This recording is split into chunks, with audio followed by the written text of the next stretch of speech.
pas mauvais, c'était très mauvais. Voilà, exactement. Reprenons. T'as pas une gueule de porte-bonheur.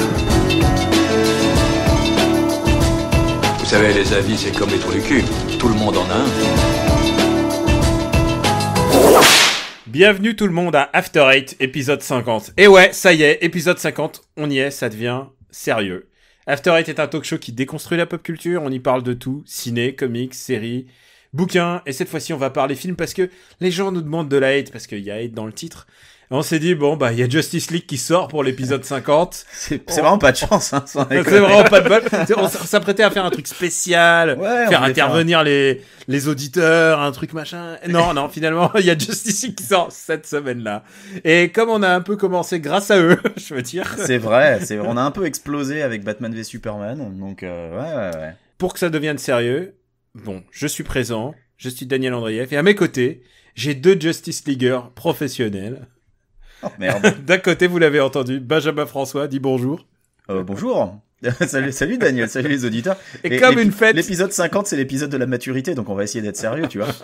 Et comme une fête ne pouvait pas être complète sans la présence de Stéphane Boulet, alias Plugin Baby.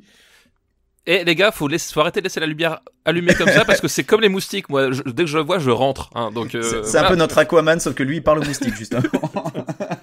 Et alors, je parie que t'as plein de trucs très intéressants à dire sur Justice League, papa. Mais j'ai plein de trucs très intéressants à dire sur Justice League. D'ailleurs, je pense être celui qui a le discours le plus intéressant de nous trois, parce que je vais vous parler de mon avis sur Justice League en me basant uniquement sur le trailer, parce que je vais pas dépenser 11 putains d'euros pour ce film de merde. Voilà. Mais un jour tu le regarderas. Bah oui, quand à un moment donné... faudra le faire dans Super Ciné Battle. Voilà, quand il arrivera dans les bonnes chaumières, mais... Tu te rends pas compte de la chance que t'as, parce que 11 euros c'est rien. Puisque moi, vu que j'ai picolé en regardant le film, il m'a coûté au moins 40 balles, le film. C'est ça, c'est 40 balles la séance, ouais. Donc c'était très dur. Avant de passer à Justice League, on se garde ça pour après. On va peut-être en dire du bien. Attends, pas aimé. Ouais. Peut-être qu'on a trouvé ça cool. On s'est dit qu'on va se téléporter dans le temps. Et on va dire un peu nos news du futur, nos news de la hate. Et Quicks, tu voulais nous parler d'abord? Bah évidemment. Qu'est-ce qui t'est arrivé cette semaine de 2050? Je sais pas 2050, j'ai dit 2050, je sais pas. Mais non, puisqu'on est en 2036, Daniel, suis un peu. Ah, t'es en 2036, pardon, excuse-moi. Oui, on est en 2036 et c'est l'élection présidentielle américaine et Chelsea Clinton est en tête des sondages, mais rien n'est gagné, on le sait, hein, grâce à sa mère. Et on rappelle que son adversaire, Doggy McDuckface, a remporté la primaire républicaine par défaut, parce que tous les autres candidats ont abandonné alors qu'ils remportaient canton sur canton, hein, ils se sont rendus compte qu'ils avaient aucune chance. Et puis c'est quand même un candidat qui est une force pour le GOP, puisque zéro éventuel scandale ou même déclaration tonitruante ou tweet, puisque c'est un chien.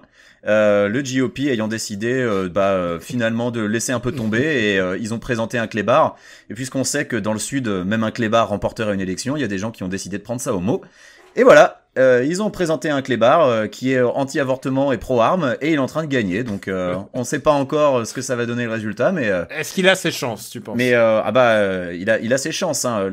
L'entière intelligentsia des médias est évidemment contre, en disant mais regardez, c'est un chien. Et du coup, les journaux conservateurs disent ça y est, tout de suite les insultes, qu'est-ce que c'est que ce spécisme, c'est inadmissible. Enfin bref, voilà, le suspense est à son comble. Tu flippes toi en tant que nouveau résident mexicain? Ben moi, je suis pas tellement dog person, je suis plutôt pro chat, donc évidemment l'idée de voir arriver un clébard. Ah oui, t'es partial en fait. On arrête de te parler. Bah oui, voilà, c'est ça, t'es partial, complètement partial. Mais je sais que vous êtes plutôt pro chien, hein, je le savais. Ah moi je suis pro rien du tout moi. Moi je suis pro celui qui me donne de l'argent. Bah écoute, et alors qu'est-ce qui t'est arrivé? Bah écoute, moi Daniel, comme tu le sais, les choses sont un peu compliquées hein, depuis que le ministère de l'Éducation nationale a été dissous en 2027 pour être remplacé par des applications live où rappelons que les enfants désormais peuvent apprendre tout ce qu'ils veulent, et ils se sont rendus compte que finalement les applications géométrie, grammaire et syntaxe étaient très peu utilisées et qu'il y avait énormément de tutos beauté. Donc je pense qu'on je vous prépare un bel avenir, nos enfants. Mais heureusement, voilà, je survis grâce à notre sponsor, hein, la Xbox X 1080 X One X, qui permet de mettre de la nourriture dans la bouche de mes enfants. Donc voilà, Xbox X 1080 X One X, numéro 1 du divertissement sans limite. Merci à eux. Donc finalement ça n'est pas si mal, hein. Je suis très content finalement. Est-ce que tu peux la brancher en gardant un peu d'électricité en haut de sa voix? Alors non, c'est un peu le problème, hein. C'est une console tellement puissante que mine de rien, depuis qu'ils ont fermé les centrales nucléaires, les centrales électriques, les centrales à charbon, et qu'en fait l'électricité n'est convoyée que vers Paris suite aux crises énergétiques successives, c'est un peu compliqué pour l'utiliser. Mais en tout cas, elle cale bien ma porte. Donc je suis assez content. Mine de rien, quand t'as des courses à déménager, tu la fous devant, c'est très très très bon choix. Mais sinon, voilà, je sais pas vous, mais moi je suis allé voir le dernier remake de Retour vers le futur. Est-ce que vous l'avez vu, les gars, Retour vers le futur 8? Alors non, je l'ai pas vu. Non, alors je crois pas, mais on voulait faire un sujet spécial dessus. Alors c'est intéressant parce que c'est quand même le premier film depuis la grève des acteurs de 2021 où tous les acteurs ne sont pas numériques, puisque Jared Leto a décidé de reprendre le rôle du professeur, et que il s'en sort finalement très très bien. Voilà, alors rappelons tout de même que le pitch de ce Retour vers le futur 8, hein, le nouveau remake avec la doublure numérique de Michael J. Fox, c'est de revenir en 2017 pour arrêter en fait les catastrophes qui vont conduire finalement au monde qu'on connaît aujourd'hui, hein, n'est-ce pas Mais j'avais un certain espoir quand même, parce que c'est quand même le clone de Robert Zemeckis qui l'a tourné, celui-là, alors que voilà, avant ils avaient pris Zack Snyder, donc ça n'allait pas. Voilà, du tout. exactement, c'est une nouvelle intelligence artificielle de pointe, hein, voilà, qui a tourné le film. Alors ça se voit un petit peu quand même, parce qu'en fait, manque de peau, je sais pas, il y a un truc qui déconne, c'est que des contre-plongées. Du coup, c'est très étrange, mais c'est assez expérimental. C'est un parti pris esthétique très intéressant. Voilà, c'est un parti pris esthétique, et je vous le recommande vraiment. D'accord. Écoute, je prends. Si je peux. Tu sais que les recos c'est à la fin de l'émission normalement. Ouais, mais je vais juste rajouter un truc sur un petit truc que j'ai vu en projection. On pensait que David Fincher, il avait déjà tout donné quand il a adapté la trilogie The Girl with Dragon Tattoo. Mais alors, j'ai été vraiment surpris par la qualité de son adaptation de l'œuvre de Johann Sfar. Ouais. Oui. Puisqu'il a adapté Si j'étais une femme, je m'épouserais. Et en fait, ce qu'il prépare, David Fincher, il réalise pas n'importe quoi. Hein. Il a vraiment, quand il prend un texte... il a une vista, hein. Il a un vrai sujet, il fait pas juste des plongées contre plongées, chant contre chant. Quand il a remaké Les Bronzés, on avait déjà vu un certain discours engagé. Alors, il y avait quelque chose derrière. Et Si j'étais une femme, je m'épouserais, est quand même un texte quand même très très riche. C'est quand même une bande dessinée, intime qui nous parle d'une personne qui s'aime visiblement. Et alors, évidemment, la parodie porno m'a tout de suite intéressé, puisqu'il y a une... Si j'étais un homme, je me sucerais aussi. Mais voilà, quoi. Je pense que David Fincher je pense qu'il a trouvé vraiment un peu son double avec Johann Sfar, et je pense qu'il y a quelque chose à faire là-dessus. Faut avouer que sa carrière stagnait un petit peu. Il a jamais sorti grand chose d'intéressant, donc voilà, c'était l'opportunité qu'il avait, rencontrer le bon auteur. Ouais, voilà, c'est vraiment, nous on soutient les auteurs quand il y en a, et donc c'est pour ça qu'on va parler de Justice League 3 là aujourd'hui. Oui, il y a un moment il faut s'y mettre. Hein. Ouais, Puisque on pourrait parler du film fondateur, le premier, celui qui a lancé la vague Justice League. Puisque c'était une telle réussite le film esthétique que tout le monde attendait. Celui qui a redéfini un peu les codes du cinéma moderne. Hein, et tu sais quoi, soyons un peu honnêtes. Si j'étais réalisateur et que je me dis faut que je fasse un vrai film de super-héros où tout le monde, les plus grands super-héros de la Terre se réunissent, je me dis Steppenwolf, c'est quand même un méchant. C'est quand même un méchant qui balance. Mais écoute, je pense qu'il faut qu'on en parle. Parlons-en en détail. Mon seul problème, c'est que j'avais mis beaucoup de soin à mettre sur pied ce petit jeu pour McLean. Vous avez caché un plan bien huilé. Ouais. Et puisqu'il est si bien huilé ton plan, tu sais où tu peux te le carrer.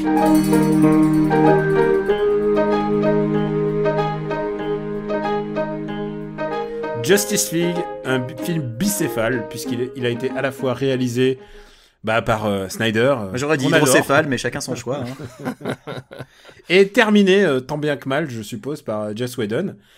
Et on va le dire, c'est un film, j'allais dire, J'allais dire merdique, mais tu as le droit de choisir tes mots un peu... Alors, non, tu moi vois, je en le fait, trouve un peu dur, les gars. Vraiment. Vraiment. qu'est-ce que t'as à dire, toi qui n'as pas vu le Je film? vous trouve Écoute, vraiment Stéphane, très très dur avec ce Je te film-là. propose de commencer, Stéphane, vas-y. Voilà, moi j'ai trouvé ça très bien déjà parce que ça ne dure que 11 minutes. En tout cas, ce sont la durée de tous les trailers cumulés.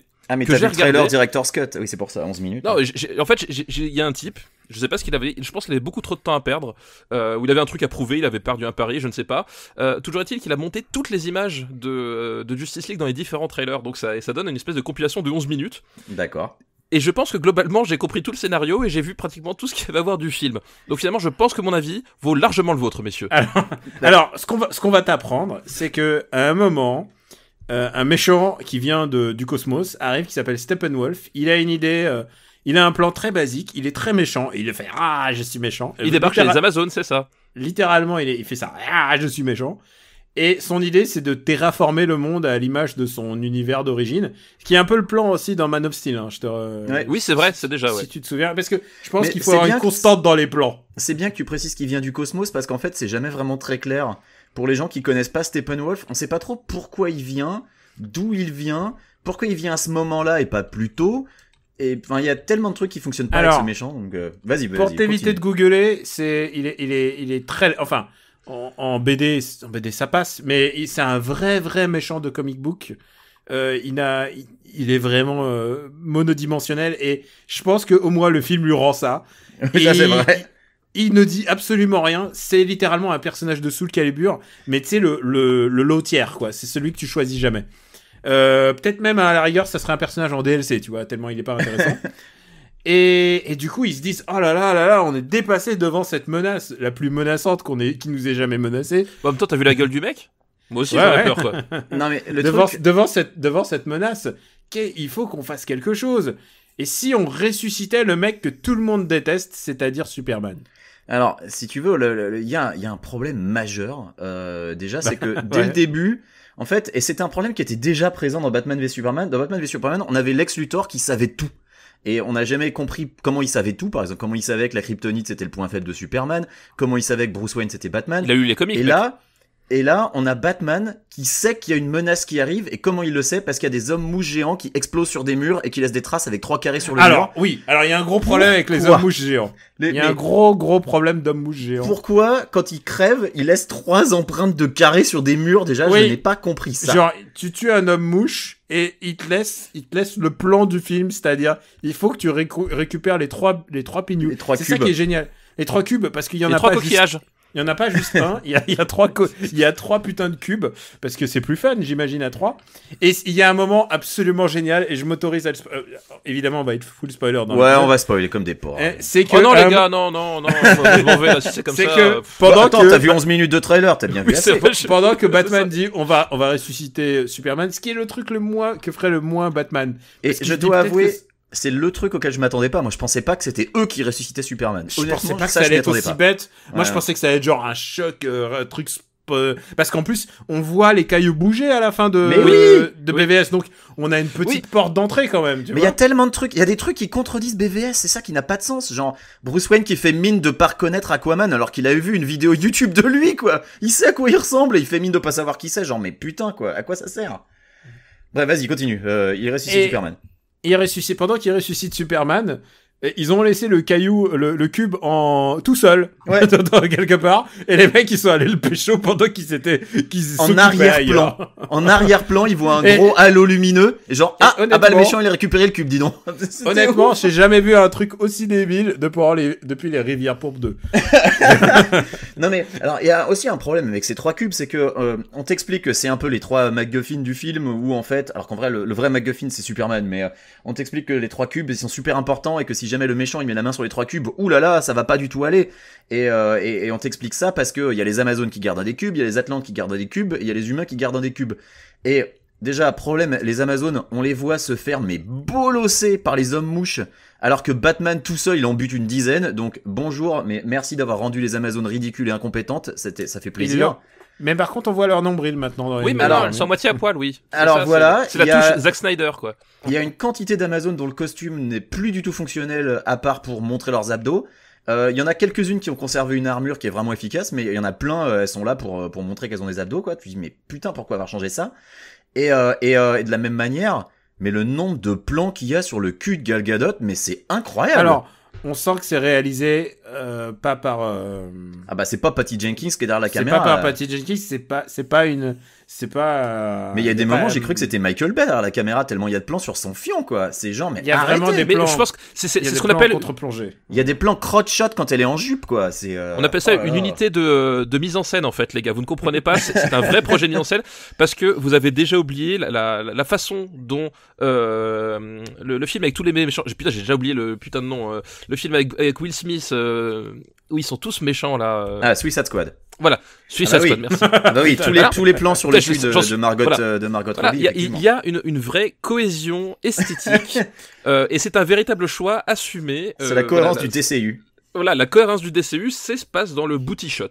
Voilà, c'est comme ça, Voilà. il faut l'accepter. Et je pense que c'est audacieux. Voilà, c'est audacieux en pleine affaire Weinstein et tout. C'est vachement, moi je trouve ça courageux de leur part. Mais donc pour revenir à ces cubes qui sont donc qui étaient gardés par les Amazones, qui se font bolosser, qui étaient gardés par les Atlantes, qui se font bolosser un peu moins, mais qui se font bolosser quand même. Les cubes, on t'explique que c'est super important, super grave, et genre il y a Wonder Woman qui a une phrase super grandiloquente avec Bruce Wayne qui lui dit mais ce sont des cubes qui contiennent du pouvoir. Non, ce sont des cubes qui sont le pouvoir, genre. Mais ça veut rien dire ta phrase. Et il y a des dizaines de phrases comme ça pendant tout le film où t'as l'impression que l'auteur se sentait super intéressant quand il a écrit, et en fait la truc, quand il la balance, elle est ridicule. Alors tu parles d'auteur. Mais attends, je finis avec les cubes. Je vas-y. finis juste avec les cubes. Le méchant récupère les 3 cubes et il se passe rien. Ça le rend pas plus puissant. Il va en Russie. Ouais, il va en Russie, genre c'est dans Vladimir Poutine, en fait. dans une espèce de sous-Pripyat dans lequel il y a 4 habitants que tu vois dans une maison pourrie et on suppose qu'il y en a dans un autre dans un immeuble et c'est tout. Et voilà. Et donc les 3 cubes, c'est censé être super grave que le méchant les ait, sauf qu'à un moment il les a et il se passe rien. Et là t'es ok, mais à quoi ça a servi en fait? Et ça, c'est le gros problème du film, c'est que à aucun moment tu comprends quelle est la menace. Et c'est le même problème qu'avait Defender, si vous vous rappelez, où on vous dit, oh là là, faut surtout pas que The Hand, ils ouvrent la porte là en sous-sol de New York, sinon ils vont faire un truc. Le truc, on sait pas quoi. Et à un moment, les méchants, ils ouvrent la porte et ça change rien. Non, mais le Defender, c'est une série en 8 épisodes, c'est pire. Mais genre, tu vois, les méchants arrivent à mettre à exécution leur plan et ça ne change rien du tout. Et c'est exactement pareil dans Justice League. Voilà, j'ai fini. Daniel, à toi. Enfin, je vais pas finir. Alors, j'ai un vrai questionnement. C'est toi qui as vu le film, Benjamin et Stéphane. Oui, bien sûr, tout à fait. Bien sûr. Est-ce que tu as bien senti le moment où il y a Snyder au volant et où en fait c'est Whedon. C'est Whedon. Je trouve personnellement que ça se sent vraiment beaucoup. Dès qu'il y a une voix off, tu sais que c'est Snyder, tu sais que c'est Whedon qui l'a réenregistré. Dès qu'il y a un moment un peu coloré, tu sens que ça a été repassé à la colométrie. Quand il y a un moment un peu rigolo Whedon. aussi. Dès qu'il y a une vanne, tu penses que c'est Whedon. Et mais la scène où Aquaman est assis sur le lasso de Wonder Woman, tu sais que c'est Whedon, quoi. Ah oui, clairement. Parce que Snyder ça, aura jamais pensé à ça. Snyder connaît pas assez les comics pour penser à ça, je pense. Ou alors il les aime pas suffisamment. Ou alors il les déteste trop, ouais, je sais pas. Et alors il y a une constante, c'est que tu sens le début, il est très très genre Superman est mort et le monde Superman par est mort. Oui, et alors ça commence par un journal, il y a marqué Superman est mort et genre ils essayent de ce qui est bizarre. C'est comme dans Vidoc, quoi. Oui, ben, c'est ça. C'est que ils essayent de te faire croire que la mort de Superman était importante. Il y a un deuil mondial avec des grandes toiles noires avec le logo de Superman sur les monuments. Un deuil mondial décidé pour le mec qui a détruit Metropolis. Mais c'est ça. Il y a un deuil mondial pour décider pour le mec qui est responsable de la venue de Zod et de la venue de l'autre monstre dont j'ai encore oublié le nom. Enfin voilà. Doomsday. Excuse-moi. Vas-y. Doomsday. Ouais. Voilà. Excuse-moi. Il y a rien de quoi. Ils essaient de le faire passer presque pour un gentil dans BVS. Ça n'a pas fonctionné. Et là, ils essaient de nous faire croire un deuil mondial. Ça ne fonctionne pas. Ça ne fonctionne pas. La statue, tout. Dans BVS, parce que Superman est peut-être idolâtré par une partie de la population, mais t'en as plein d'autres qui en flippent, qui le craignent. C'est pas pour rien qu'il passe devant le Congrès, tu vois, qu'il est jugé et tout. Enfin, il est craint. Il fait sauter d'ailleurs en direct tout le, enfin c'est pas lui directement mais globalement c'est ce que voient tous les gens, c'est qu'ils voient que globalement tout a sauté et que c'est imputé. Putain, cette scène. Et qu'en plus il a pas vu la bombe. Il a pas vu la bombe. Il a vu le bocal de pisse par contre, ça il l'a vu, mais et l'ambiguïté est jamais levée pour le grand public. Donc effectivement ils ont l'image du type qui a assassiné les membres du Congrès qui était en train de le juger, quoi. Et il y a une chose qu'on va te raconter, papa, juste pour le plaisir. Tu te demandes comment ils ont fait pour ressusciter Superman. Alors, c'est simple. Ah oui, comment est-ce qu'ils ont fait ? C'est simple. Avec Superman... une batterie de bagnole. Non, J'exagère à peine. On va faire ça dans l'ordre. Vas-y. Une fois que Batman a eu sa super idée, il y a eu environ 1 minute de protestation, genre non, c'est pas bien, c'est moralement pas bien. Peu importe. L'image d'après, c'est Flash et Aquaman qui sont en train de creuser Non, c'est Cyborg. C'est Cyborg et Flash. C'est Flash et Cyborg qui sont en train de creuser la tombe de Clark pour récupérer son corps. Son cadavre. Qui est en parfait état. Et tu sais quoi, il y a déjà moralement un petit souci là-dessus, quoi. Enfin, genre, vraiment, les gars? Vraiment, c'est ça votre plan?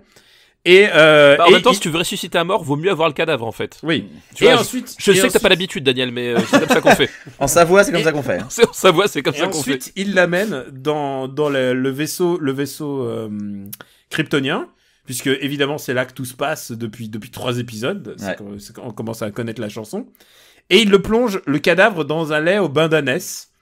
Donc c'est pas là où est sorti Doomsday même, déjà, non? Il y a pas mais si, c'est de là. Alors, il t'explique que c'est de là qu'est sorti Doomsday, mais il y a peu de chances que ça se reproduise parce que Lex Luthor, il savait pas ce qu'il faisait, alors que eux, ils savent complètement ce qu'ils font, ils maîtrisent, quoi. Ah bah tu oui. vois. Oui, et là, oui. À ce moment-là, il faut que le cube, il rentre en contact avec le lait d'ânesse et aussi avec la super foudre de Flash parce qu'il court très vite. Voilà.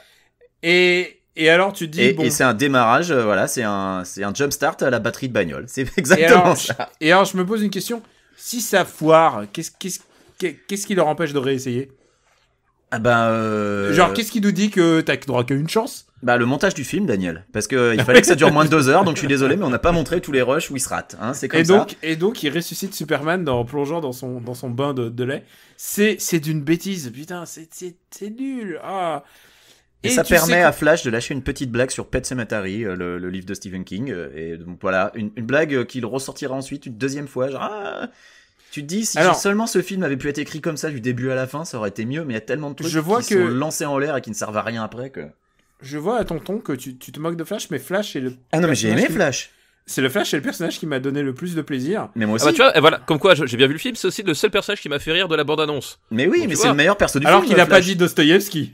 Mais oui, non, dans la bande-annonce, il ne dit pas Dostoïevski. Ouais, alors qu'il là. Mais non, franchement, Flash, c'était mon personnage préféré du film, et du coup, j'ai presque de l'espoir pour son film solo, tu vois, en me disant si le personnage ils ont. Par contre, on est d'accord, le costume de Flash, c'est pas possible.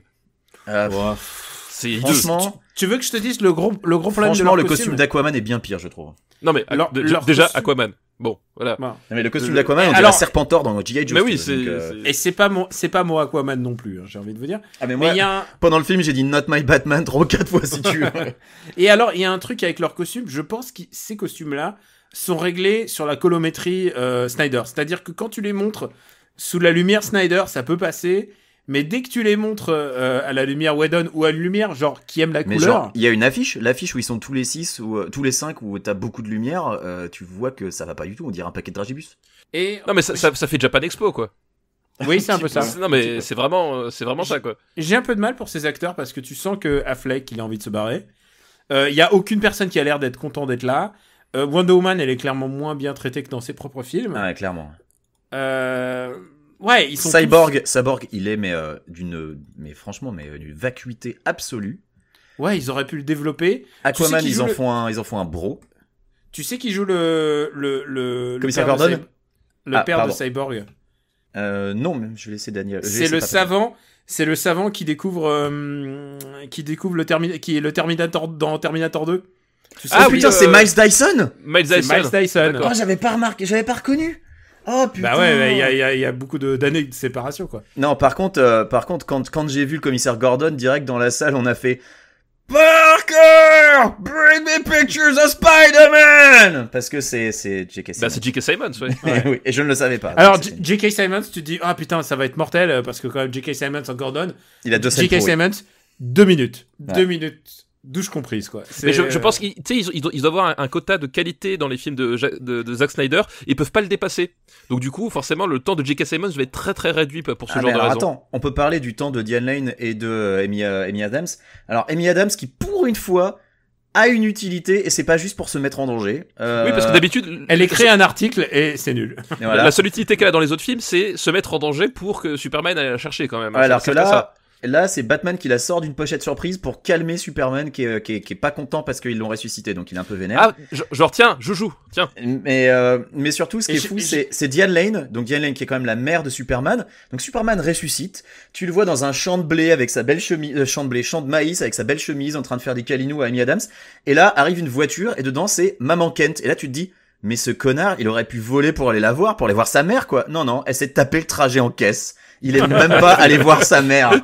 Mais attends, quel il a pris de son enfoiré, père, en ce fait, c'est pour ça. Superman. C'est difficile avec Superman parce que ils ont rajouté des scènes où il va sauver des gens et ça tu sens que Snyder il y avait pas pensé. Je suis à peu près persuadé que ces scènes-là ont été rajoutées. Ah bah la scène où il soulève un building pour mais tu vois personne dans l'immeuble en fait. Donc c'est comme ça que tu te dis ah ouais, il y a quelqu'un d'autre que les 5 pélos qu'on voit dans leur maison dans ce village en Russie là, mais sinon ouais. Et parce que les méchants se cachent dans une centrale nucléaire russe parce que pourquoi ne pas être voyant. Et alors ça c'est le vrai problème de ces films là, c'est que ils sont dans le sous-sol, ça ressemble à une centrale nucléaire. Ils sont dans une centrale nucléaire, ça ressemble à un sous-sol. Tu comprends jamais où ça se passe. Les trucs sont interchangeables. Et d'ailleurs, ça se voit, si tu regardes dans les images du trailer, il y a des trucs qui se passent de nuit, et finalement ça se passe de jour. Ils ont fait le coup avec Thor, où tu vois que ça se passe en ville, mais en fait finalement ça se passe en Islande. Mais les autres films du DCU c'était pareil. Enfin, la fin de BVS c'était sur une espèce d'île où ça se passe. Ouais. paumée qui était au milieu où il y a rien du tout. La fin de Man of Steel et t'as juste une borne de c'est juste de l'autre côté d'un fleuve. Ouais. La fin de Man of Steel c'est pareil, c'est une espèce de No Man's Land où tout est gris. Voilà, avec derrière de la ville qu'ils auraient dû empurer parce que pourquoi pas. Voilà, enfin c'était déjà le cas sur le précédent, ils savent pas monter une scène et exploiter le décor correctement quoi. Et franchement, ce que je trouve vraiment dommage, c'est que et les films Marvel ont un peu le même problème, c'est que leurs méchants sont expendables parce que tu sais que chez Marvel, ils vont pas prendre un méchant super iconique, super important pour le tuer à la fin. Et là, ils prennent un méchant qui est tout pourri, et ils le tuent même pas à la fin, sans déconner.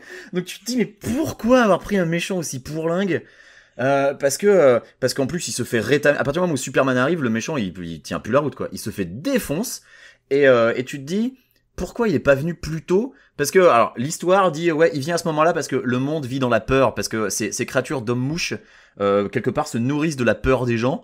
Mais les gens, ils avaient bien plus peur à l'époque où Superman était en vie, hein. C'était pas la peine d'attendre, sans déconner. Donc, non, ça n'a aucun sens. Oh là là. Mais le méchant est tellement unidimensionnel. Enfin, l'histoire, tu la connais déjà avant de voir le film, quoi. C'est genre, il y a un méchant qui arrive, il team up, ils le battent. Mais il y a rien autour. Rien de rien. Et c'est ça qui est vraiment, c'est lamentable, quoi.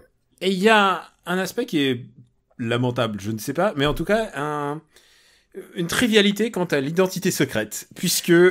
Batman parle à Alfred. Tout le monde sait qui est Batman. Batman parle à Alfred à la radio devant un mec qui vient de tabasser. Devant un petit malfrat, ouais. Ouais, devant un petit malfrat, il dit Alfred. Tout le monde sait qui est Batman. Lois Lane le sait. Bon, Lois Lane, je peux comprendre. Elle a eu 2 minutes en commun. Elle a échangé presque 2 minutes de dialogue avec lui dans le précédent film. La manière dont il recrute les gens, c'est il va voir les mecs et il leur dévoile son identité secrète directe. Il va voir Aquaman, il dit salut, je suis Bruce Wayne. Salut, je suis Bruce Wayne. Et en fait, je me déguise en Batman. Mais putain, quoi. Et il fait pareil avec Flash, quoi. Il le connaît à peine et direct, il lui dit c'est moi Batman. Mais putain, quoi. C'est débile. Et quand arrive Lois Lane pour faire l'électrochoc pour Superman, il y a tous les flics, autour. Et donc, il roule une galoche à une nana, tu sais, il pourrait se dire qu'il se passe quelque chose quand même, tu vois. et en plus, elle dit Clark! Genre... Ouais, mais tu sais, il porte pas ses lunettes, donc les autres sont obligés de l'avoir reconnu. Ah là là, mec, c'était dur. Et en même temps, tu veux que je te dise, moi je m'intéresse toujours à ce moment où un film sera trop nul pour qu'il soit génial. Il y a plein de films que j'aime, que je trouve qu'il y a un cap de nullité pour qu'ils me les rendent, pour que j'adore. Tu vois, on avait dit qu'on parlait pas de Judd Apatow dans cette émission, Daniel. Ah, moi c'est j'ai très gênant. On avait dit qu'on parlait pas de Speed Racer surtout. Mais je pense à Gods of Egypt. Gods of Egypt, il y a assez de nullité et assez de nullité drôle pour que je kiffe en fait. J'adore Gods of Egypt. Gods of Egypt, je pense que c'est tellement volontaire que tu peux pas ne pas le reconnaître à un moment quoi. Je me demande à quel moment les films d'ici, parce qu'en plus ils veulent faire le film solo de Flash, ils se vont engager un 4e réalisateur pour le faire. Ils font un film solo Aquaman. Bon courage les mecs, ils parlent au poisson. Ils veulent pas faire un film solo Cyborg aussi? Bon courage aussi. Ouais, parce que le perso, il est tellement pourlingue là dans le film que. Donc ouais, à quel moment ces films vont devenir suffisamment, parce qu'on sait qu'ils seront jamais très bien, mais suffisamment nuls pour qu'ils soient kiffants, quoi. Bah, je sais pas, mais moi je trouve qu'il y a quelqu'un qu'on n'a pas beaucoup entendu. Stéphane, qu'est-ce que t'en as pensé, toi, du film?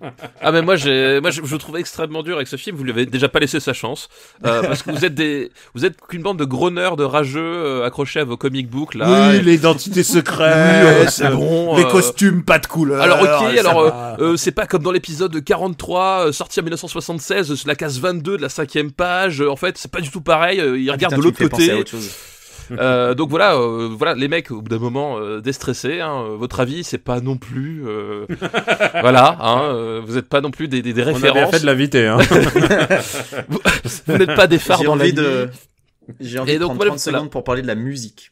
Voilà, et moi je vous trouve extrêmement dur avec ce film qui essaie, je veux dire, c'est un petit film indépendant, les mecs qui démarrent, ils se démerdent comme ils peuvent. Il y a tellement d'enjeux financiers, ça me fait presque mal de la manière dont ils sortent. Voilà, ils ont pas beaucoup d'argent, ils font ce qu'ils peuvent, je veux dire. On n'a pas parlé de la moustache de Superman et putain, je voyais que ça. À chaque fois qu'on le voit, je voyais que ça, c'était alors, horrible. c'est pas à chaque fois, on le voit dans toutes les scènes Whedon et c'est clair, quoi. Genre, la scène d'intro où il parle dans le portable du petit. Oh putain, au tout début, là. Et tu sais ce que je trouve génial, c'est que Paramount a ajouté une clause dans le contrat de Henry Cavill, c'est genre interdiction de raser sa moustache, ouais. Interdiction de raser sa moustache. Pour les vrais films, tu restes un vrai acteur pour nous, et pour les autres, vous vous débrouillez. Voilà. T'imagines les millions que ça a dû en plus, mais ce qui est curieux, c'est pas comme si on était en 2017 que le cinéma a plus de 115 ans d'existence et que entre temps on avait inventé des postiches en fait. Ouais, mais il avait interdiction de lui raser. C'est Paramount qui a dit il y a pas moyen qu'on lui rase sa moustache pour la gaudriole en collant là, donc mais c'est incroyable. T'as au tout début du film une scène d'ouverture avec un petit qui filme verticalement avec son téléphone portable Superman et il a la gueule de travers, enfin ça ne va pas du tout. T'as l'impression ils auraient dû le faire entièrement en CGI, je pense que ça passait mieux, sans déconner quoi. Parce que moi je me suis dit tiens, on dirait le mec de Injustice. Un peu ça. Donc mais je pense qu'Injustice c'est beaucoup mieux. Je pense qu'Injustice dans sa maboulerie est certainement mieux. Ah bah oui, bien sûr. Injustice me fait beaucoup plus rire, ouais. Je voulais parler 30 secondes de la musique, puisque c'est un score de Danny Elfman. Et un bon point, il a quasiment pas repris le thème atroce de Wonder Woman, si ce n'est à un moment très légèrement en fond, où j'ai fait genre, ouais, cette infamie dégueulasse là, où je me suis dit, oh là là, quelle horreur, et en fait, non, ça va. Mais alors par contre, Danny Elfman, mais quel connard d'avoir repris son thème de Batman 1 de Burton, celui qui ensuite a été popularisé dans Batman The Animated Series, il a repris ce thème-là, quoi. Non, c'est tellement pas fait chier. T'entends quelques notes, quoi. Non, tu l'entends plusieurs fois, Daniel, tu l'entends bien. Je sais même pas s'il a eu tellement de temps que ça pour faire autre chose, en fait. Ah, je sais pas, mais il y a plusieurs fois, t'entends clairement le ta-ta-ta-ta, quand il y a une scène où il y a Batman qui est vraiment mis en avant, tu l'entends, quoi. Parce que c'était Junkie XL qui faisait le score sur la version full Snyder, full frontal, full débilos. Et je sais pas à quel moment Danny Elfman est arrivé sur le truc, mais s'il faut, c'est genre alors Danny, pour demain il nous faut 90 minutes de musique, démerde-toi. Souvent c'est au dernier moment. Je pense que ça a dû se passer comme ça, et du coup le mec il fait pour Batman j'ai un truc d'il y a 30 ans, voilà. Je vais le reprendre. C'est ça, pour Batman j'ai fait un truc cool il y a 30 ans, écoutez, ça va passer, puis voilà, je pense que ça a dû se passer plus ou moins comme ça. Ouais, c'est pas impossible, ouais. On recommande à tous de le voir. Et tu sais que le film commence... Alors, le début du film m'a fait penser à cette vidéo YouTube qui est hilarante sur comment faire une bonne annonce de blockbuster. Faudrait que je la retrouve et on la mettra en lien dans le post si vous l'avez pas vu. En gros, c'est une vidéo YouTube qui explique, voilà, il faut commencer par une reprise d'un morceau connu. Il faut faire des gros fondus en noir, faut faire des plans comme ça un peu saccadés. Et c'est magnifique. Et le film commence... Je peux plus entendre Come Together maintenant, c'est fini là. Ah mais moi je peux plus voir une bande-annonce maintenant, parce que toutes les bandes-annonces suivent ce modèle. Oui, est-ce que tu as vu la bande-annonce de Rampage? Mais la bande-annonce de Rampage avec Bullet Butterfly Wings, mais quelle horreur, attendez, le film commence sur une reprise pourrie, quoi. Le film commence sur une reprise toute moisie d'un morceau de Leonard Cohen, qui était d'ailleurs... attendez, c'est pas le morceau qui sert de générique à True Detective? Tire les papons sur les chihuahuas, c'est ça, non? Je pense. Mais ça, voilà, c'est Leonard Cohen, le film commence sur une reprise avec des fondus, où tu vois les gens qui sont tristes parce que Superman est mort. Tu vois un clodo avec un clochard, avec un carton avec marqué I tried. Et là, tu dis. Pourquoi il a essayé quoi? Je sais pas ce qu'il a essayé. Qu'est-ce qu'il a essayé, le clodo? Parce qu'il y a un moment, il y a un mec. Il y a un espèce de punk qui casse la gueule à un marchand et il y a de ces oranges qui tombent. Ah oui, mais ça, tu le vois, c'est parce que c'est un raciste. C'est un raciste qui s'attaque à une épicerie musulmane. Putain, mais moi j'ai pas compris ça parce que. Mais ça se voit quand même. Tu vois là à l'intérieur, c'est 2 femmes voilées. Ah. Oh, C'est putain, pour montrer qu'avec la mort de heureusement que Superman. c'était au ralenti, hein. Ah mais oui, avec la mort de Superman, Trump a Les été gens sont élu devenus- et les gens sont Les devenus gens racistes. sont devenus racistes. Ok, Voilà. d'accord. On parle bien de Zack Snyder, le mec qui a jugé bon de rendre l'assassin de Martha Wayne et des Wayne noirs. Voilà, Oui, pour le. Et pas rebeu. Ou rebeu, je sais plus. Enfin bref, en Qui gros, est rebeu. il avait besoin d'une origine ethnique un peu douteuse pour montrer que, c'est un vrai drame qu'il a vécu, Bruce Wayne. On parle de ce mec-là. Donc, Peut-être que c'est pour se rattraper qu'il a mis ça, qu'il a dit regardez, c'est pas bien d'être un skinhead crâne rasé et d'attaquer des musulmans qui tiennent une épicerie, je sais pas. Peut-être. Mais Est-ce oui. que c'est vraiment une image positive pour terminer notre segment? Non, sur mais Justice League. tu sais que le carton avec Kite Ride, pour moi, c'est un message de Zack Snyder. C'est Zack Snyder qui dit bon, écoutez les mecs, j'ai essayé, maintenant j'arrive pas, je suis désolé. c'est lui le clodo du cinéma, c'est ça que t'es en train de dire. Peut-être que c'est un caméo, c'est Zack Snyder qui est Je qui est sais derrière. je sais comment terminer avec Justice League. Benjamin, Oui. fais-moi ton classement des films DCU. Alors en partant du plus pourri, je La question impossible. vais mettre Suicide Squad en dernier. Je vais mettre BVS ensuite. Ensuite Justice League et ensuite Wonder Woman. Il y en a 4. Donc Man of Steel. Man of Steel n'existe pas. Man of Steel. Tu vois, mais j'ai préféré l'oublier. Man of Steel, je vais le mettre entre BVS et Wonder Woman. Non, Attends, putain, j'en ai oublié un, non? Tu vois, c'est pour ça qu'on le prend C'est pas à compliqué. Super Ciné Battle, Attends, c'est qu'il oui, arrive pas. il est à nul, passer les il est films. nul. Non, Qu'est-ce que mais c'est ça vous avez une liste sous les yeux. Attendez, je le fais de tête là. Moi, j'ai Ok, rien alors, du tout. Dernier Moi, j'ai rien Suicide du tout. Squad. Dernier Suicide Squad. Deuxième BVS. Troisième. Man of Attends, la preuve qu'on n'a pas été sur Steel. Super Ciné Battle, la dernière fois, Daniel a confondu Mel Gibson avec Mel Brooks. Alors, excuse-moi. Ah oui, mais- c'est vrai. Pourquoi j'ai confondu T'as dit Mel Gibson au lieu de Mel Oui. Brooks à un moment. Mel Brooks. Oh, c'est un lapsus. Ah ouais. C'est un lapsus. Ok, Alors, donc il y en c'est bon, a un, donc c'est Man of Steel. il y en Putain, a un, j'allais- c'est facile de le reconnaître, il est antisémite. T'es très méchant avec Mel Brooks. Ok, donc dernier Suicide Squad, ensuite BVS, ensuite Man of Steel, ensuite Justice League, ensuite Wonder Woman. Parce que Justice League, il y a au moins 2 ou 3 vannes qui m'ont fait rire. Grâce à Flash. Ok. Papa, ton classement, tu peux mettre Justice League où tu veux. Ah bah écoute, moi en partant du pire au meilleur, donc le pire, ça reste quand même. Et on en a parlé, t'en as pas juste avant. Suicide Squad. Suicide Squad. Je n'arriverai pas à imprimer le nom de ce putain de film. C'est ouf, hein. C'est ouf. Suicide Squad. Après, je mettrai Man of Steel, je mettrai BVS. Ah, tu mets BVS au-dessus de Man of Steel? Oui, parce que y a Ben Affleck qui m'insupporte moins que Henry Cavill, et finalement l'idée d'avoir Non, Henry Cavill, il fait son maximum. l'idée d'avoir un Mais tu Batman sais, je crois que les fasciste. acteurs font un peu tous leur maximum. Hein. C'est ça, le pire, Les- c'est qu'on peut pas vraiment reprocher ça aux acteurs. Hein. L'idée d'avoir un Batman fasciste me séduit plus que d'avoir un Superman fasciste en fait. Et après Wonder Woman, évidemment Justice League loin devant. Comme j'ai dit, ça Parce reste qu'il le ne dure film- que 11 minutes. Voilà le film emblématique qui va redéfinir le cinéma moderne, passé, présent et futur. Et je pense que demain, nous ne parlerons plus de films de cinéma, mais nous parlerons de Justice League like. Voilà. Ouais, C'est mon point de vue. Mais Je pense quand qu'en vous plus, ferez- c'est Marvel, bien fait pour votre gueule. Voilà, Quand exactement. vous ferez Super Ciné Battle sur les années 2010, je pense que ce sera votre film médian, celui par lequel vous classerez tous les autres. Exactement. Je pense Tu que- Et la vois, réponse alors, sera. Ce sera le est-ce que French c'est- Connection des années 2010. Voilà. Est-ce que c'est mieux ou moins bien que Justice League? Bah, évidemment que c'est moins bien. Tout en dessous. Alors, pour ma part, c'est BVS. Tout en bas. Je pense que BVS, c'est vraiment le pire. Et ce qui est marrant, c'est que je peux pas vous contredire pour Suicide Squad parce que c'est vraiment de la merde. Mais BVS, c'est aussi vraiment de la grosse derde. Ah ouais, non mais les Et- deux sont dans un mouchoir de poche. Hein, on va pas- Et c'est vraiment, j'ai envie de vomir en fait à chaque fois que je pense à BVS en fait. C'est vraiment de l'ordre de la répulsion. Juste au-dessus et à peine, c'est Man of Steel pour moi parce que Man of Steel, comme papa, je pense que ne pas comprendre Superman à tel point, c'est assez hallucinant. Ne pas le comprendre et surtout, ne pas l'assumer. C'est-à-dire qu'il pense faire une vraie lecture de Superman en fait. C'est ça Bah le oui. truc. C'est qu'à un moment donné, il a pas le degré de réflexion de se dire, oui, c'est une version, transformée de qu'est-ce que serait Superman si. Non, il te dit, oh, Superman, c'est ce mec-là. Mais c'est là où tu dis que c'est quand même flippant d'imaginer ce qu'aurait pu être la vision de Wonder Woman s'il n'y avait pas eu Patty Jenkins pour faire le film Wonder Ah bah Woman. oui, quoi. je pense que ça aurait été une Alors, catastrophe, ouais. Ensuite, je mets Suicide Squad quand même parce qu'il faut pas déconner. Ah, tu mets c'est Suicide quand même- Squad au-dessus de Man of Steel?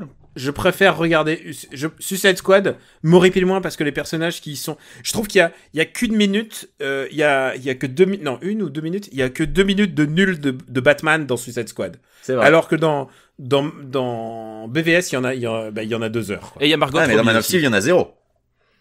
Dans Man of Steel, il y en a 0, mais alors putain, il y a 2 heures de nul de Superman. Alors, dans Justice League, il y a 3 secondes de Green Lantern. Ah non, ça a été effacé. Ah non, il y a. Ah non, dans le flashback, oui, dans le. Ouais. Dans le flashback. C'est pas très bien. Bah, c'est histoire de faire genre, les nerds, regardez, c'est pas très bien parce que c'est une intro pas très très réussie. Enfin bon.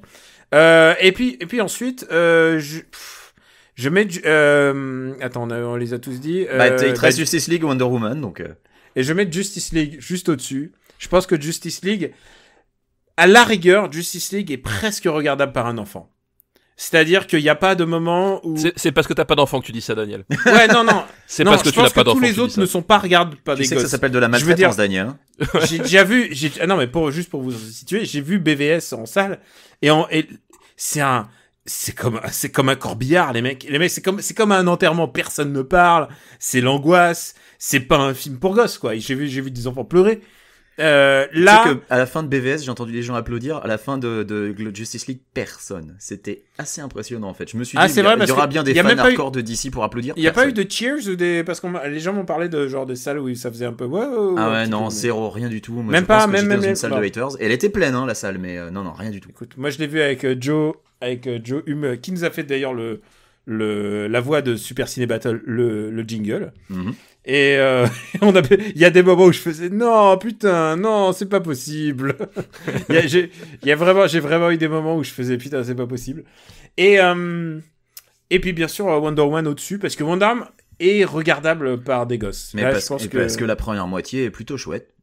Ouais, le personnage de Wonder Woman est construit en tout cas, et il y a des aspects qui sont intéressants, quoi. Voilà. Son dialogue sur le bateau avec Steve est cool, parce que voilà, il y a plein de trucs intéressants dans Wonder Woman. Bon, la fin est complètement foirée, mais globalement. Et je trouve que la nana le tient bien en plus, et c'est jamais insultant pour le personnage, mais même voilà quoi. C'est-à-dire c'est parce qu'ils l'ont fait vraiment. Ils ont pas pensé à inclure ni Batman ni tout ça. Ils ont pas fait une espèce de trailer. En tout cas, je leur souhaite bonne chance pour la suite. Parce que... Mais là, c'est chaud parce que... Je pense que Wonder Woman arrive à se hisser dans le lot des meilleurs Marvel. Mais les autres, c'est pas possible, quoi. Ils ne tiennent pas la route, quoi. Simplement parce qu'ils sont moins drôles. Ils ont assemblé 2 films moches. Ils ont assemblé le cinéma de Snyder qui était trop laid. Et ils ont fait une espèce de... Ils ont fait une sortie de route. Et ils se sont dit, il faut rajouter des vannes. Et tu sens que c'est un film qui a été fait au post-it. Et ça se voit, quoi. Ouais. Ça se voit que t'as peut-être eu des premiers retours, mais de toute façon, ça se voit qu'ils ont écouté le public. T'as un certain public qui dit non, mais les films d'ici, ils sont trop serious business, c'est pas possible. On parle quand même de mecs en collant, faut rajouter de la vanne.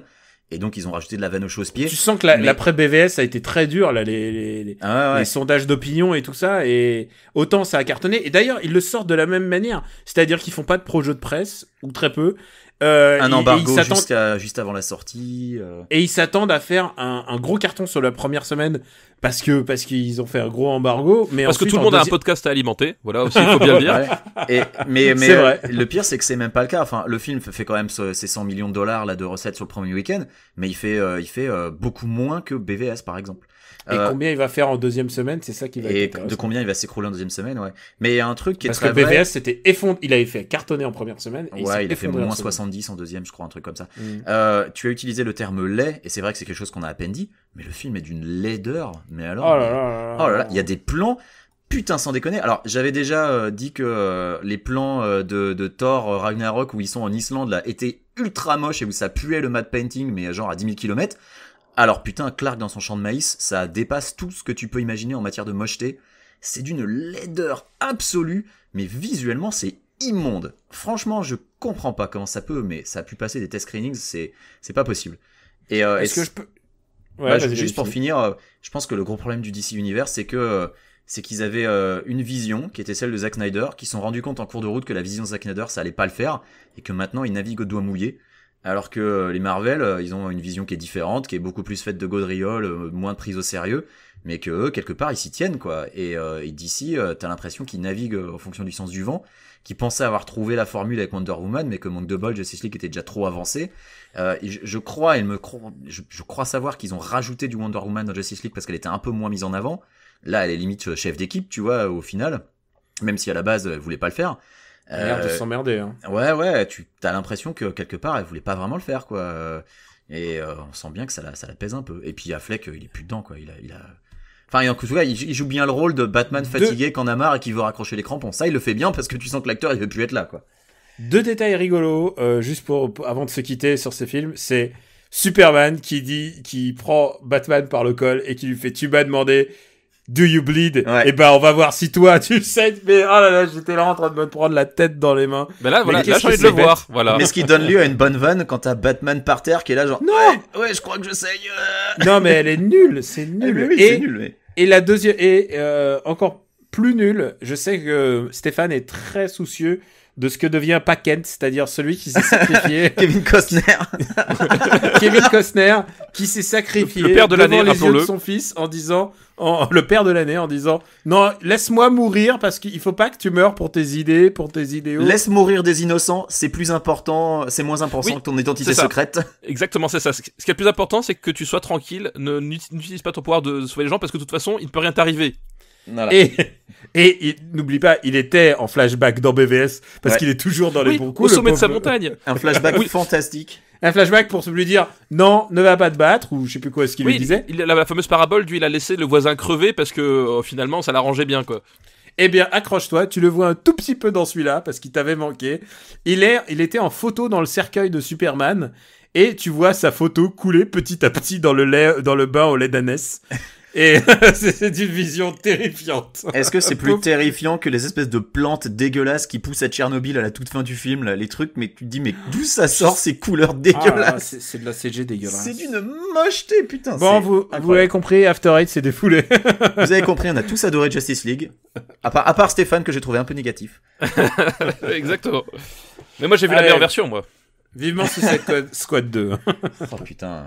Mais est-ce qu'il compte intégrer les persos de Suicide Squad à l'univers DC à un moment ou finalement non, c'est un coup d'essai, on s'en fout. Je pense qu'ils ont aucune idée de ce qu'ils font, en fait. Hein. Ah mais ils savent pas du tout ce qu'ils font là. Ils ont un plan.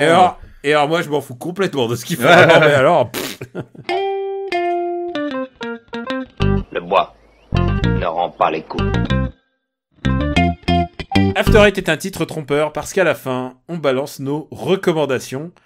Papa, à toi l'honneur, puisque t'as eu la politesse de te mettre au diapason sur Justice League. Bah ouais, à part Justice League, quelle est ta reco, papa? Oui, bah voilà, c'est ce que j'ai. Déjà, ma recommandation, évidemment, c'est Justice League, hein, vous l'avez bien compris, le film de l'année. Inutile de le répéter, c'est le Bergman des années 2010. Vraiment, allez-y, courez-y. Vraiment, vous ne serez pas déçus. Je peux Mais vous dire. Gregory Bergman, hein, son petit frère. Non, bah du coup, moi c'est comme le disait si bien Benjamin, on va faire une reco pour une fois que les gens sont morts, pas avant, puisque cette semaine on a appris malheureusement la disparition de Malcolm Young, qui est donc l'un des fondateurs d'ACDC. Et du coup, c'est l'occasion ou jamais de recommander une fois encore ACDC, qui est qui est un petit groupe qui débute et qui a un peu besoin qu'on les écoute un peu. N'ayons pas peur des mots, l'un des fleurons du rock'n'roll, des années 70 et 80. Et voilà. Et puis du coup, la reco, évidemment, c'est écouter les albums, écouter High Voltage, Let There Be Rock, For Those About to Rock, parce que c'est des albums géniaux d'ACDC. Enfin, tu retrouves tout le génie du riff, de la guitare, c'est des trucs. Si tu n'aimes pas ces albums, je pense que tu n'aimes pas la musique. Un peu comme quand tu aimes les albums de PNL, tu vois. C'est un peu ça va un peu avec. Voilà, ça c'était gratuit. Complètement. Mais du coup, c'est aussi l'occasion de recommander tout simplement un film, Let There Be Rock, du nom de l'album, qui est sorti en 1980 et c'est un concert d'ACDC filmé. Ouais, c'est une captation live. C'est une captation live, mais c'est ACDC. C'est en France d'ailleurs, je crois. Oui, c'est à Paris, tout à fait, c'est un concert à Paris, et donc c'est un concert qui est devenu mythique parce que le film était sorti donc en salle, hein, pour le coup, c'est un film que t'allais voir en salle et tout, puis c'était toute la folie d'ACDC, tout le génie musical d'ACDC à l'état brut, et du coup, si t'aimes le rock et que t'aimes les captations, c'est vraiment un concert à voir absolument. Et puis en plus, c'est de l'aveu de Dave Grohl lui-même, c'est le film qui lui a donné envie de faire du rock'n'roll entre potes et non plus tout seul dans son garage. Donc finalement, on doit énormément à ACDC. Mais pour une fois qu'on fait une reco, Une reco qui porte... Attends, putain. Ça va pas porter malheur, non, c'est bon, il est déjà mort. Et le groupe lui-même est pas en très bon état à l'heure actuelle, vu que le chanteur a plus ou moins pris sa retraite, que ils l'ont remplacé par Axl Rose en live, et pour avoir subi ça, c'est pas génial. Voilà, ça va être pour voir AC/DC en live, ça va être compliqué désormais. Mais ouais, ça commence à être compliqué. Pas de redécouvrir le groupe, hein, voilà. Exactement. Eh ben, c'est à moi, je prends la main. Je vais parler d'un jeu qui m'a permis de calmer mes nerfs, et c'est vachement paradoxal, de calmer mes nerfs entre deux sessions de Mario Odyssey, parce que pour les gens qui sont arrivés quasiment à la toute fin du post-game de Mario Odyssey, il y a un niveau extrêmement difficile, qui est très éprouvant pour les nerfs, puisqu'il est assez long, et à chaque fois qu'on meurt, on recommence du début, donc c'est compliqué. Et pour me calmer, parce que c'était frustrant, eh bien j'ai joué à Thumper, qui est indéfinissable. C'est un mix entre c'est un jeu de rythme, on va dire. On va appeler ça un jeu de rythme.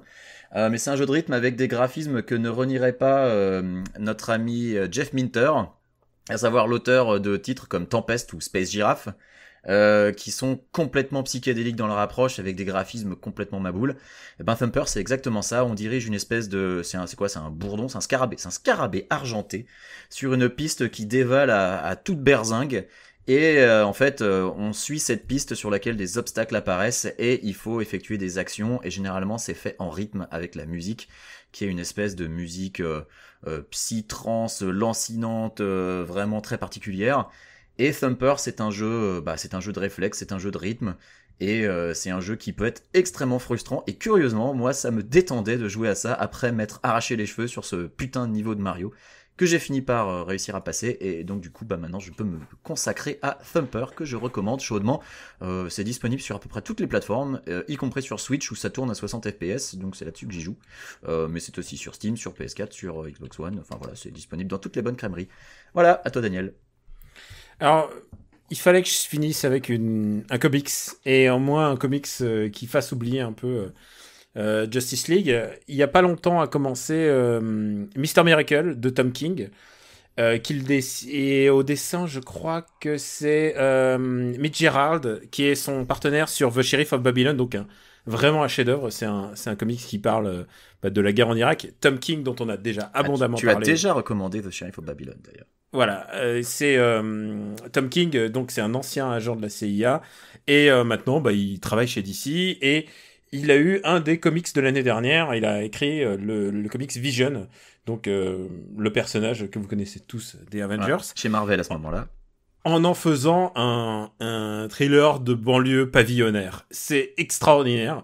C'est un truc aussi inattendu. Je pensais pas que un comics. Tu l'as déjà recommandé aussi. Non, mais je resitue de Tom King. Et là, il s'attaque donc à Mr. Miracle, qui est un... Après être passé par Batman, il faut le dire. Excuse-moi, je t'interromps beaucoup. C'est une bande dessinée... Tu devrais arrêter, c'est désagréable, Benjamin. Ça suffit, les gars. Vas-y, Mr. Miracle.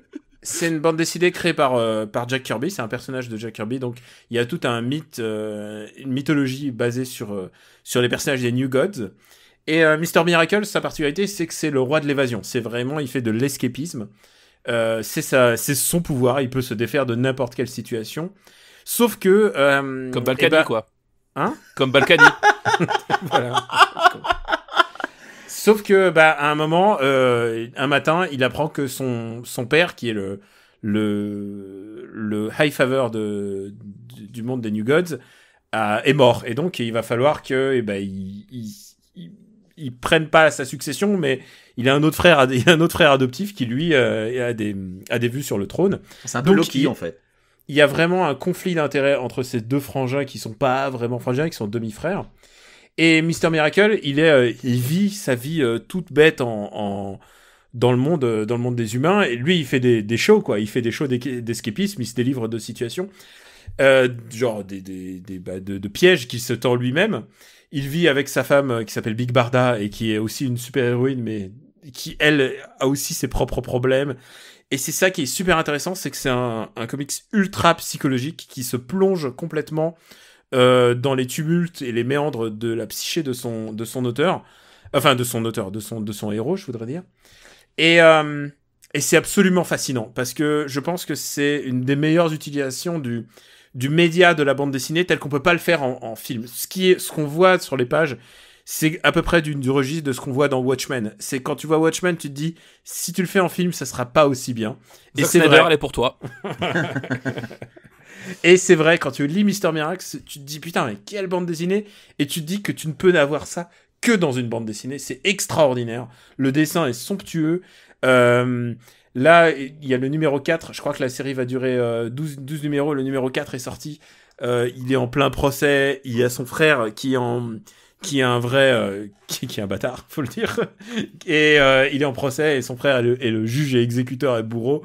C'est un niveau de tension extraordinaire. Et vraiment, j'adore. Je prends mon pied. Je pense que Mister Miracle, c'est ma BD préférée de l'année.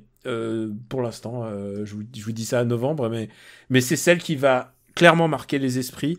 On va vous en parler beaucoup quand il va sortir en VF. Je pense que c'est un futur classique. Voilà, pour moi. Donc Mister Miracle. Et du coup, Tom King, il bosse toujours sur Batman en parallèle ou il a fini Batman? Il bosse toujours Batman en parallèle. Mais son Batman est tellement inférieur à cette idée, à cette idée de mec qui essaye cette espèce de Jésus qui essaye de s'évader de n'importe quelle situation et qui en même temps ne peut pas s'évader de son devoir et de sa vulnérabilité. Je trouve ça tellement bien vu. C'est un mec qui, voilà, il a rendu Vision ultra intéressant en 2016. Il arrive à prendre un personnage assez secondaire du monde d'ici, que j'adore, hein, mais qui est quand même, c'est pas Superman ni Batman. Tu sais que Jésus qui essaye d'échapper à ses responsabilités, tu me fais penser à Man of Steel, hein. Attention. Hein. Oui, un petit peu. C'est la version Zack Snyder. Et à Balkany aussi. Donc, t'as Balkany, il en a pris plein avec Zack Snyder et Balkany dans cet épisode. Balkany, voilà, héros de comics, moi j'aimerais bien lire ça. Ah mais ouais, ce serait génial. Moi aussi, j'achèterais pour ça. Donc je saurais trop vous recommander Mister Miracle, donc les aventures de Scott Free, le roi de l'escapisme. Et puis si vous avez l'occasion, lisez comme les œuvres originales de Jack Kirby. C'est Jack Kirby tout seul qui imagine. Mister Miracle, c'est son personnage le plus personnel de tous, peut-être avec The Thing, quoi. Mais voilà, c'est un des personnages qui regroupe mieux la psyché de Jack Kirby, qui est quand même un des plus grands créateurs du monde. Et puisqu'on a quand même beaucoup dit de mal, je vais juste vous dire un mot d'espoir. Je vais vous dire un mot d'espoir pour le futur. J'ai vu Santa et compagnie d'Alain Chabat, et c'est bien. Et je dois t'avouer que là, j'avais vu le trailer et j'étais pas rassuré, donc ça me fait plaisir. Il y a une bonne comédie pour cette fin d'année. Elle est regardable par les enfants, même si ça dit quelques gros mots parfois. Mais j'en ai déjà discuté, Daniel. Les enfants aiment les gros mots, faut arrêter. C'est vrai. Oui, bien sûr. Moi, j'adorais les Goonies, c'est bourré de gros mots. C'est vrai, mais bon, j'ai des amis papa et maman qui n'ont pas envie d'avoir un Père Noël qui dit putain, ça c'est leur limite, quoi. Mais moi aussi j'ai un ami papa, il est là d'ailleurs. Salut papa. Voilà. Ils ont oublié qui ils étaient quand ils étaient mômes. C'est vrai. Il y a peut-être de ça, mais en tout cas, Santa et compagnie, c'est clairement validé, c'est très très drôle. C'est Alain Chabat qui essaye de faire un film pour gamins, mais en même temps avec une grille de lecture d'adulte. C'est très très très très fin. C'est super bien écrit, c'est très très bien réalisé, genre même de manière très très médiculeuse pour vraiment faire chier personne. Et tous les acteurs sont très très bien castés, même les plus obscurs qu'il ait trouvés à la télé. Vraiment, il y a vraiment... Ouais. Du coup, ça veut dire que le trailer est complètement foiré, du coup, parce que le trailer fait vraiment peur. Hein. Ils l'ont fait vraiment, je pense qu'ils l'ont fait vraiment au dernier moment. Le trailer est pas chouette, mais honnêtement, une fois que t'es dans le film, t'es vraiment bien. Voilà, je fais une recommandation à l'avance, c'est juste pour vous dire, rassurez-vous, il y a au moins une bonne comédie qui sort cette fin d'année.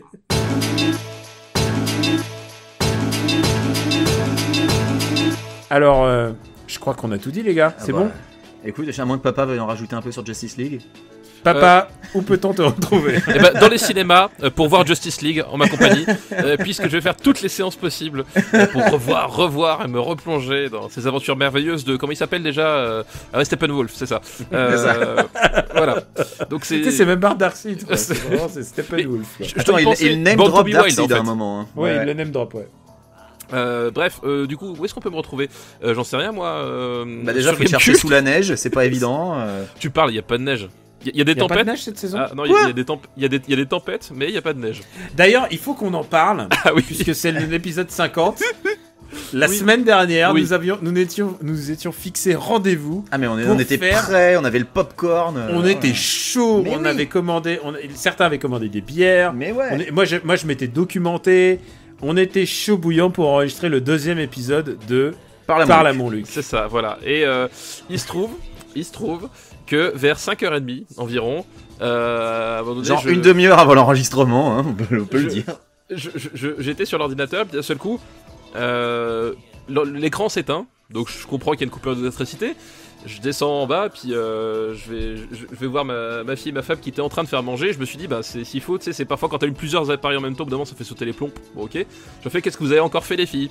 Je regarde, elles font, ah non, c'est pas nous cette fois-ci. Et je regarde dehors, et genre des éclairs, mais genre partout. Tu sais, c'est l'apocalypse. Et je regarde, et de la grêle qui tombait, mais alors attention, à l'horizontale, tellement il y avait des hommes mouches géants, c'était Steppenwolf qui arrivait. Et donc on s'est tapé littéralement une tempête de grêle pendant un quart d'heure, mais ça a suffi pour foutre par terre toutes les lignes électriques du coin. Putain, on dirait remis sans famille, quoi. Et c'est ça. Elle tombe, c'est la pestilence, les voilà. mers de Et sang. l'électricité est revenue qu'à minuit, donc du coup c'était trop tard pour prendre du plaisir sur Jeanne d'Arc. Un film qui dure 3 heures, voilà, c'était un peu compliqué. Ce n'est que partie remise, bien sûr. Ah bah oui, non mais là mais en Oui, plus je m'en bah. veux vraiment parce que pour vous spoiler, je l'ai revu avant l'enregistrement exprès pour l'avoir bien en tête.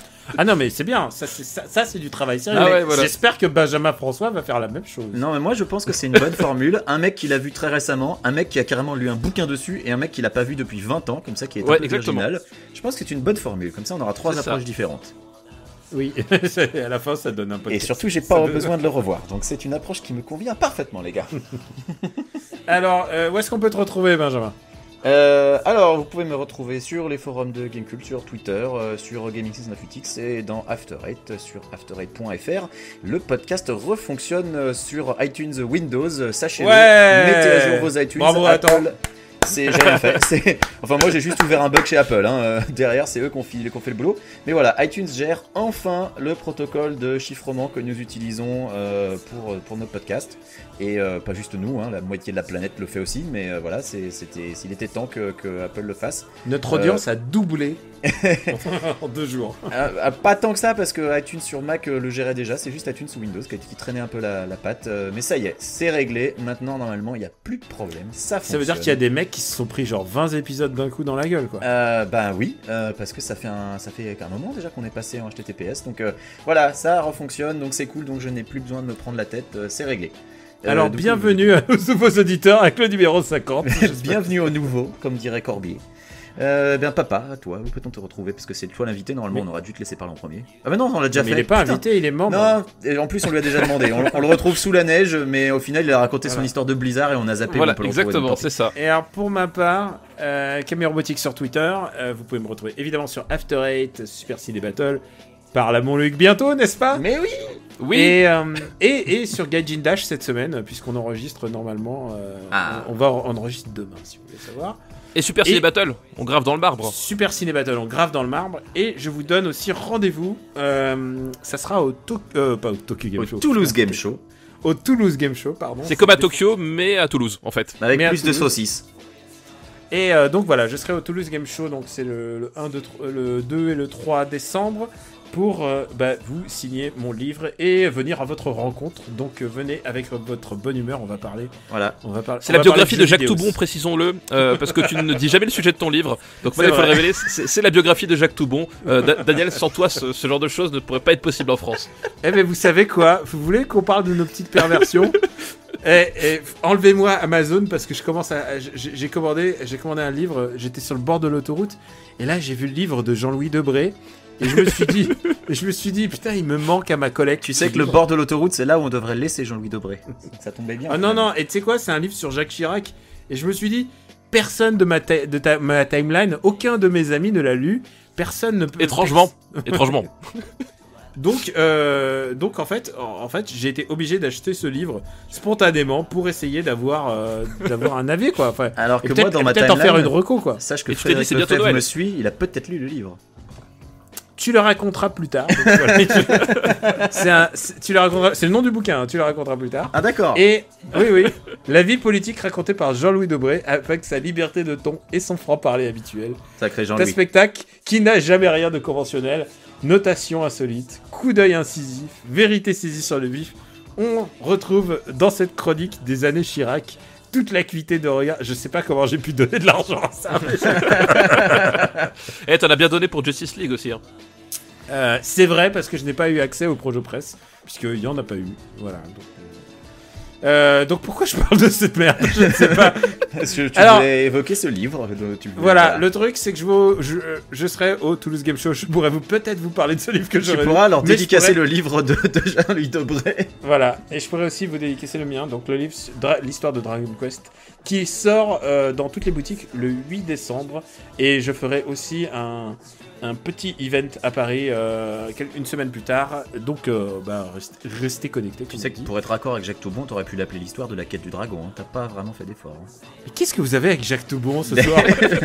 Mais- Vous vous rendez compte que personne ne se souvient de Jacques Toubon? Non, on est le premier podcast sur, Sur Jacques Toubon. Toubon. Tu tapes Jacques Toubon dans Google et on est le premier podcast qui sort. Voilà.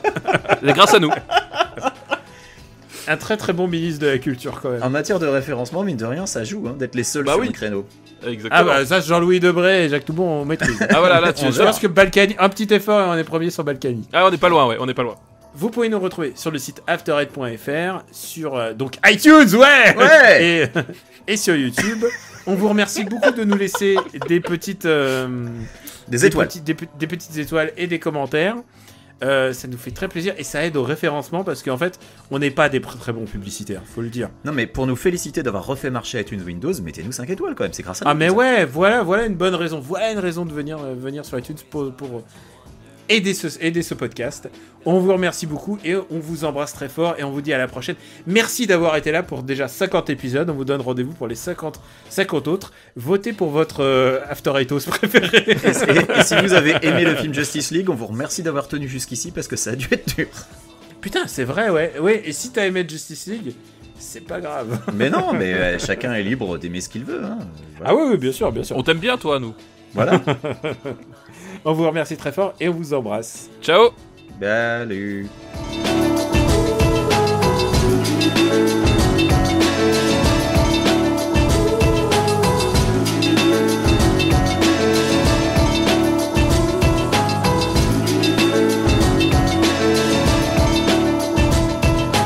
Tell me,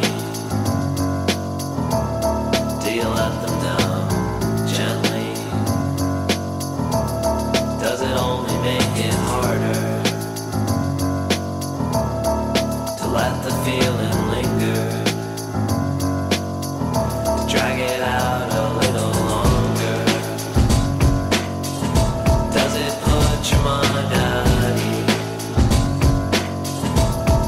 But you're the one who brought them here. You're the one who has to take them when you leave. And how long will it take before you start to hate yourself and go straight to the arms of someone else? And I'll just wait till those arms belong to me.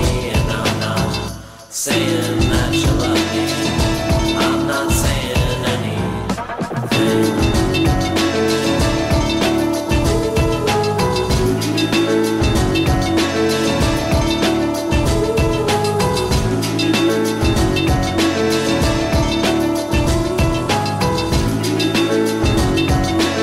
How long will it take before you start to hate yourself and go straight to the arms of someone else? And I'll just wait till those arms belong to me. And I'm not saying that you love me. I'm not saying anything. Tu dis balu, toi? Ouais, je voulais dire bye bye, j'ai dit balu. Tu veux refaire un salut? Non, balek. Mais je pense que son balu va devenir iconique. Tu vois. Ouais. Bali Balub dans sa cuisine. Oh putain. Ok. Ouf. Ok, merci Daniel. C'est l'heure de se coucher. Pas hein. mal, hein? Alors ça... Attendez, il est... Ah oui, il est un peu tard chez vous maintenant, presque. 23h. Et j'ai pas mangé encore. Bah oui, c'est vrai. Bah oui, Bali J'ai Bali pas dans sa mangé. cuisine du coup. Va falloir y aller. Ouais, Bali dans sa cuisine. Ouais, je vais y aller, ouais. Bon. Papa, on te retrouve pour une prochaine analyse de trailer de film. Ah bah oui, quand vous voulez.